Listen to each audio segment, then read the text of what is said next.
Hey, good morning, everyone. So, as we've been doing these readings, there are certain things that stick in my head in terms of making connections. And there was this quote from this author. His name is Kurt Vonnegut. And that quote has been sticking in my head a lot lately.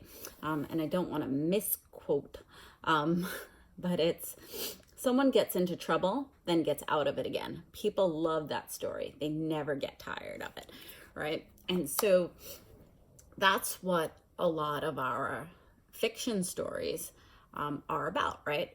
There's an element, there's some sort of problem that typically our characters need to solve, and then at some point that problem gets resolved, right?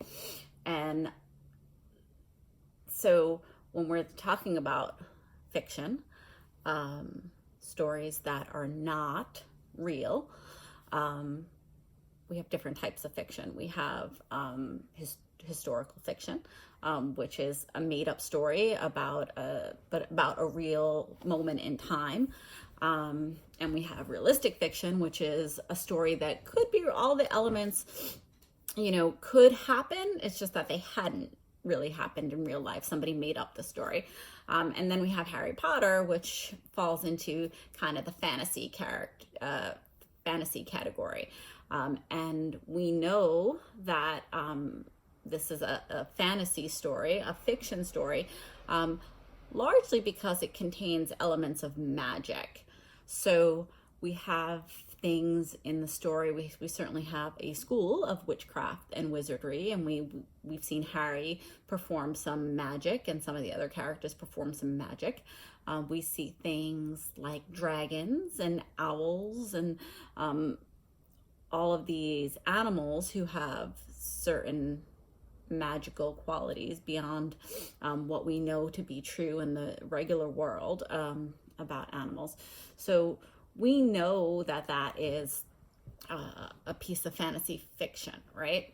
So as we continue to read the story, I want you to think about when these elements of fantasy come up that you can identify. So that's something to think about. And then also kind of I've been thinking a lot about the problem solution piece, right? So first Harry had this problem where he was living with his aunt and uncle, and he was an orphan and he wasn't being treated well. That was one problem in the story, and it got resolved because now he's at this school for witchcraft and wizardry, and he's very popular. And they're very welcoming, and there's a lot of good things happening for Harry. In the part we're reading now, he has a different problem. So that was a small problem. We feel like it kind of got resolved. The problem Harry has now is he's new at school, and he's concerned because he doesn't have a lot of experience with magic. So everything is kind of new for him. A lot of new things are happening for him. He's having these dreams. Things are starting to come together, right? But he's definitely feeling a little strange. So that's another problem that may get resolved soon. We don't know. We're not there yet. But then I'm thinking about kind of this larger problem that is extending throughout the book, right? So Harry's parents were killed by this person, Voldemort. And Harry has no real memory of that, but he has this green flash of light. We're seeing that there are some things that he's been experiencing that are connected to this event. And then the teachers at Hogwarts keep talking about this uncertainty of whether Voldemort is really gone, right? And so he is this sort of evil presence and he was able to bring a lot of people on his side at some point. They think he's gone, they're not sure. So that's sort of a problem that hangs over the story. And we're gonna... Hi. So on the little snippet that you saw before this got cut off because someone called my phone and it went to the iPad where I was videoing.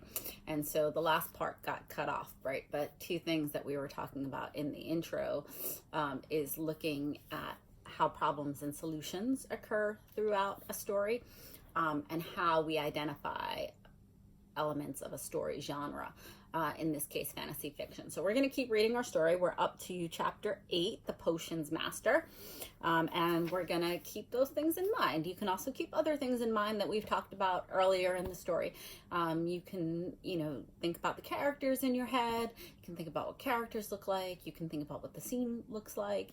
There's a bunch of pieces that you can choose to focus on. We're just giving some ideas each time we read about some literary elements that we want to explore, right? But you obviously can explore any literary elements that you like as we move through the story. So chapter 8, The Potions Master. There, look.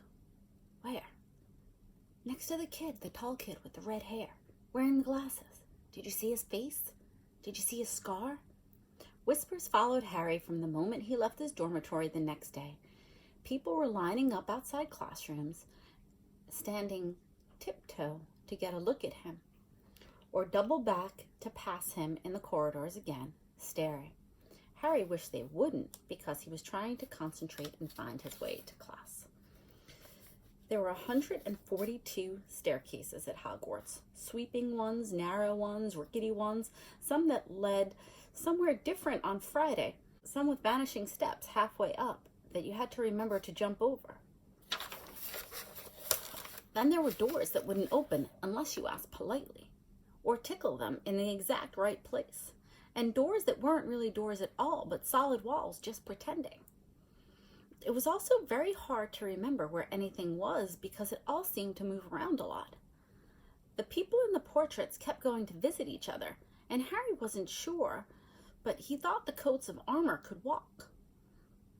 The ghosts didn't help either. It was always a nasty shock when one of them glided suddenly through a door you were trying to open. Nearly Headless Nick was always happy to point new Gryffindors in the right direction, but Peeves the Poltergeist was worth 2 locked doors and a trick staircase if you met him when you were late for class. He would drop waste paper baskets on your head, pull rugs out from under your feet, pelt you with bits of chalk, or sneak up behind you, invisible, grab your nose, and screech, "Got your conch!" Even worse than Peeves, if that was possible, was the caretaker, Argus Filch. Harry and Ron managed to get on the wrong side of him the very first morning at Hogwarts. Filch found them trying to force their way through a door that unluckily turned out to be the entrance to the out-of-bounds corridor on the 3rd floor. He wouldn't believe they were lost, was sure they were trying to break in on purpose, and was threatening to lock them in the dungeons when they were rescued by Professor Quirrell, who was passing. Filch owned a cat called Mrs. Norris, a scrawny, dust-colored creature with bulging, lamp-like eyes, just like Filch's. She patrolled the corridors alone.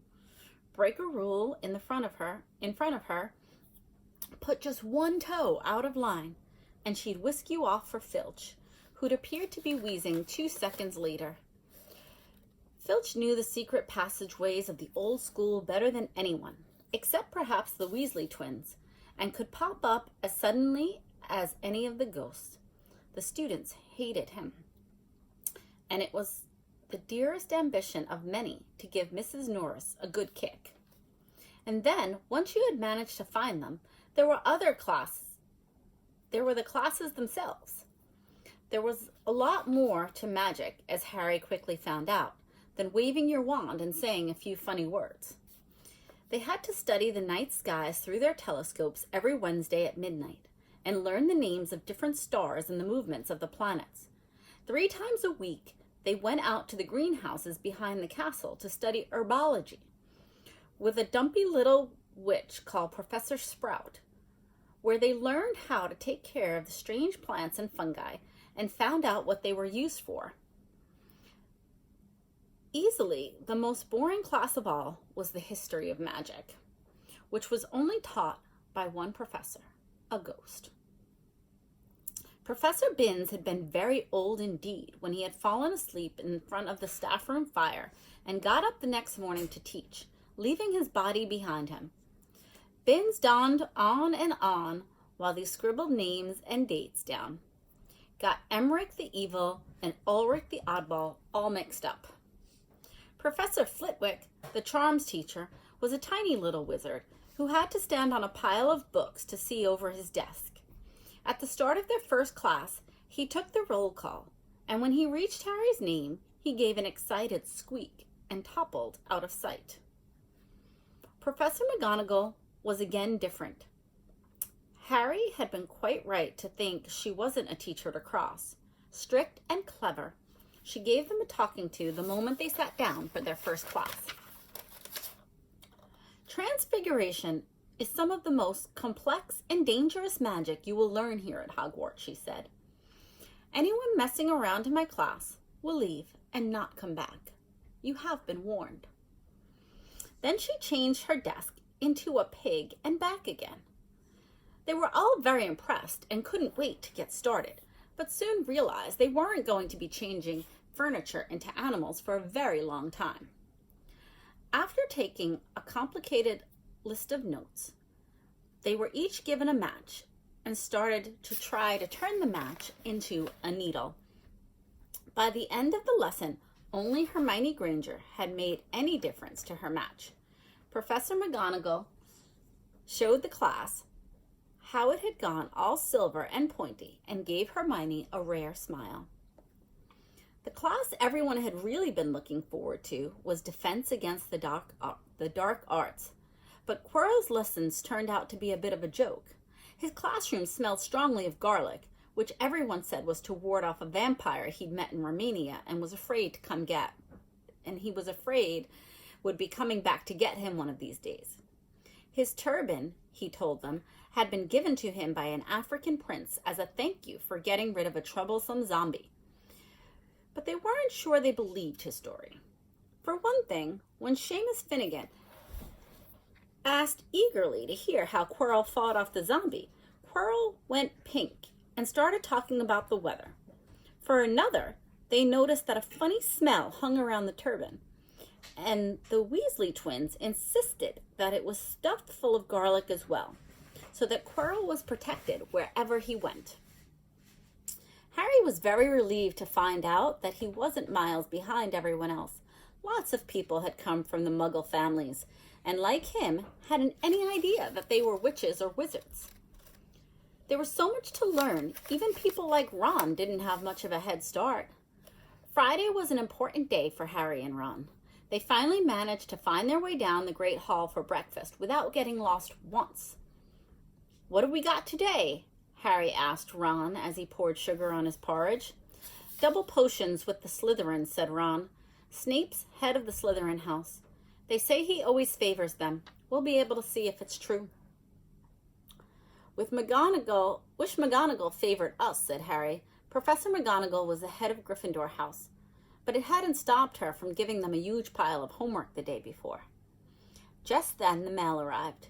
Harry had gotten used to this by now, but it had given him a bit of a shock the first morning when about 100 owls suddenly streamed into the Great Hall during breakfast, circling the tables until they saw their owners and dropping letters and packages onto their laps.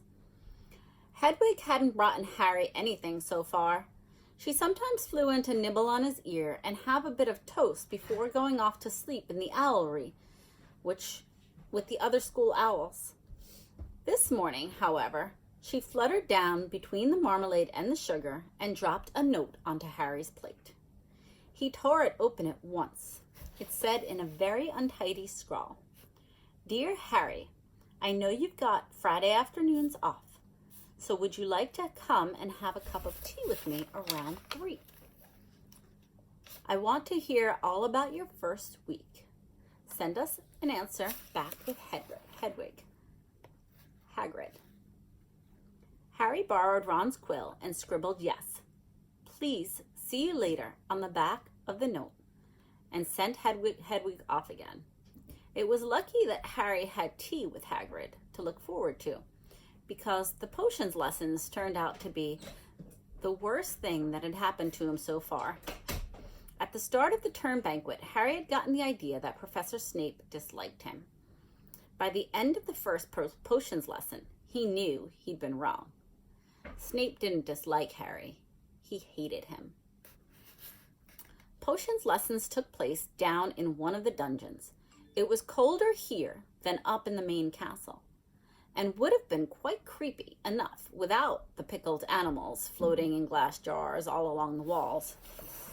Professor Snape, like Flitwick, started the class by taking roll call, and like Flitwick, he paused at Harry's name. "Ah, yes," he said softly. "Harry Potter, our new celebrity." Draco Malfoy and his friends Crabbe and Goyle snickered behind their hands. Snape finished calling the names and looked up at the class. His eyes were black like Hagrid's, but they had none of Hagrid's warmth. They were cold and empty and made you think of dark tunnels. "You are here to learn the subtle science and the exact art of potion making," he began. He spoke barely more than a whisper, but they caught every word. Like Professor McGonagall, Snape had the gift of keeping the class without effort. As there is little foolish wand waving here, many of you will hardly believe this is magic. I don't expect you will understand the beauty of softly simmering cauldron with its shimmering fumes, the delicate power of liquids that creep through human veins, bewitching the mind, ensnaring the senses. I can teach you how to bottle fame, brew glory, even stop death. If you aren't as big a bunch of dunderheads as I usually have to teach.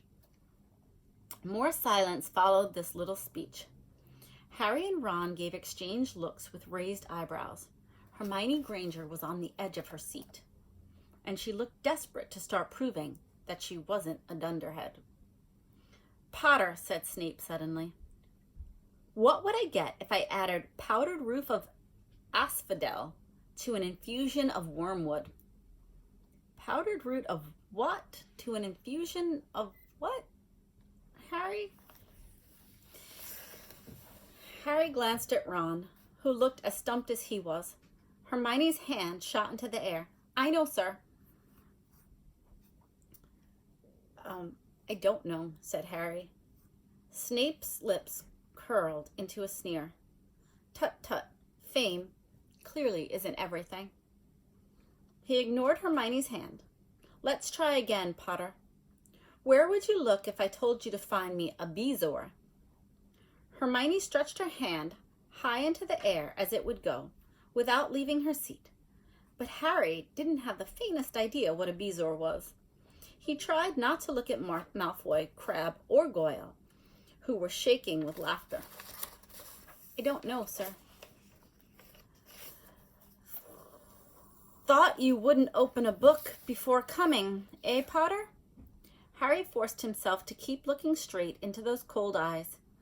He had looked through his books at the Dursleys, but Snape expected him to remember everything? There was a lot of information in 1,000 magical herbs and fungi. Snape was still ignoring Hermione's quivering hand. "What is the difference, Potter, between monkshood and wolfsbane?" At this, Hermione stood up, her hand stretching towards the dungeon ceiling. "I don't know," said Harry quietly. "I think Hermione does, though. Why don't you try her?" A few people laughed. Harry caught Seamus's eye, and Seamus winked. Snape, however, was not pleased. "Sit down," he snapped at Hermione. "For your information, Potter, asphodel and wormwood make a sleeping potion so powerful it's known as the Drought of the Living Death. A bezoar is a stone taken from the stomach of a goat, and it will save you from most poisons. As for monkshood and wolfsbane, they are the same plant, which also goes by the name alkanite. Well, why aren't you copying this down?" There was a sudden rummaging for quills and parchment. Over the noise, Snape said, "And a point will be taken from the Gryffindor house for your cheek, Potter." Things didn't improve for Gryffindor as the potions lesson continued. Snape put them all into pairs and set them mixing up a sample of potion to cure boils. He swept around his long black cloak watching them weigh dried nettles and crush snake fangs, criticizing almost everyone except Malfoy, who he seemed to like. He was just telling everyone to look at the perfect way Malfoy had stewed his horned slugs when clouds of acid green smoke and a loud hissing noise filled the dungeon. Neville had somehow managed to melt Seamus's cauldron into a twisted blob, and their potion was sweeping across the stone floor, burning holes in people's shoes. Within seconds, the whole class was standing on their stools, while Neville, who had been drenched in the potion when the cauldron collapsed, moaned in pain as angry red boils sprang up all over his arms and legs. Potions class sounds dangerous. Idiot boy, snarled Snape, clearing the spilled potion with the wave of his hand. I suppose you added porcupine quills before taking the cauldron off the fire. Neville whimpered as the boil started to pop up all over his nose. Take him to the hospital wings, Snape spat at Seamus. Then he rounded on Harry and Ron, who had been working next to Neville. You, Potter, why didn't you tell him not to add the quills? Thought he'd make you look good if he got it wrong, did you? That's another point you've lost for Gryffindor. This was so unfair that Harry opened his mouth to argue, but Ron kicked him behind their cauldron. Don't push it, he muttered. I've heard Snape can get very nasty. As they climbed the steps out of the dungeon an hour later, Harry's mind was racing and his spirits were low. He'd lost 2 points for Gryffindor in his very first week. Why did Snape hate him so much? Cheer up, said Ron. Snape's always taking points off Fred and George. Can I come meet Hagrid with you? At 2:55, they left the castle and made their way across the grounds. Hagrid lived in a small wooden house on the edge of the Forbidden Forest. A crossbow and a pair of galoshes were outside the front door. When Harry knocked, they heard a frantic scrabbling from inside and several booming barks. Then Hagrid's voice rang out, saying, Back, Fang, back! Hagrid's big hairy face appeared in the crack as he pulled the door open. Hang on, he said. Back, Fang. He let them in, struggling to keep hold of the collar of an enormous black boarhound. There was only one room inside. Hams and pheasants were hanging from the ceiling. A copper kettle was boiling on the open fire, and in the corner stood a massive bed with a patchwork quilt over it.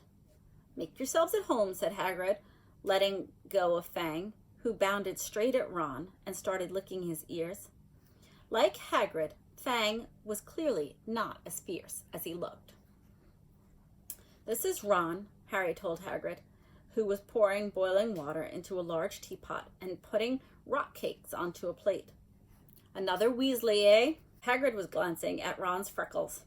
I spent half me life chasing your twin brothers from the forest. The rock cakes were shapeless lumps with raisins that almost broke their teeth, but Harry and Ron pretended to be enjoying them as they told Hagrid all about their first lessons. Fang rested his head on Harry's knee and drooled all over his robes. Harry and Ron were delighted to hear Hagrid call Filch that old git. And as far as the cat, Mrs. Norris, I'd like to introduce her to Fang sometime. Did you know every time I go up to the schools, she acts like she has to follow me everywhere? Can't get rid of her. Filch puts her up to it. Harry told Hagrid about Snape's lesson. Hagrid, like Ron, told Harry not to worry about it, that Snape hardly liked any of the students. But he seems to really hate me, said Harry. Rubbish, said Hagrid. Why would he? Yes, Harry couldn't help thinking that Hagrid didn't quite meet his eyes when he said that. How's your brother Charlie? Hagrid asked Ron. I like him a lot. Great with animals. Harry wondered if Hagrid had changed the subject on purpose. While Ron told Hagrid all about Charlie's work with dragons, Harry picked up a piece of paper that was lying on the table under the tea cozy. It was a cutting from the Daily Prophet. So the Daily Prophet, if you remember, that's their newspaper. So we're going to read something from that. But just to reconnect to our problem solution a minute, right? So Harry seems to have a new problem. He has a professor that doesn't seem to be very fond of him. So that's something we have to look out for. That might be a problem that continues to hang over our story too. We'll have to see. All right, so the Daily Prophet cutting. Gringotts break-in latest. Investigations continue into the break-in at Gringotts on 31st of July. Widely believed to be the work of dark wizards and witches unknown. Gringotts goblins today insisted that nothing had been taken. The vault that they searched had in fact been emptied that same day. But we're not telling you what was in there. So keep your nose out if you know what's good for you, said Gringotts spokesgoblin in the afternoon. Harry remembered Ron telling him on the train that someone had tried to rob Gringotts, but Ron hadn't mentioned the date. Hagrid, said Harry, that Gringotts break-in happened on my birthday. It might have been happening while we were there. There was no doubt about it. Hagrid definitely didn't meet Harry's eyes this time. He grunted and offered him another rock cake. Harry read the story again. The vault that was searched had in fact been emptied earlier that day. Hagrid had emptied a vault the day they went there. The vault 713, if you could call it emptying, taking out that grubby little package. Had that been what the thieves were looking for? As Harry and Ron walked to the back of the castle for dinner, their pockets weighed down with rock cakes they'd been too polite to refuse. Harry thought that none of the lessons he had so far had given him as much to think about as tea with Hagrid had. Had Hagrid collected that package just in time? Where was it now? And did Hagrid know something about Snape that he wanted to tell Harry? Harry's got a lot of questions. A lot of questions that we're going to find out the answer to at some point, but I think we're going to have to be patient. So we're going to get through the Sorcerer's Stone. We broke it over this time period. But you know there are 7 Harry Potter stories. 7? 7. It's agreed. So there's a lot. There's a lot of problems that are going to be solved. There are a lot of problems that are not going to be solved for a long time. So says Jillian with the purple hair. All right. Have a good night.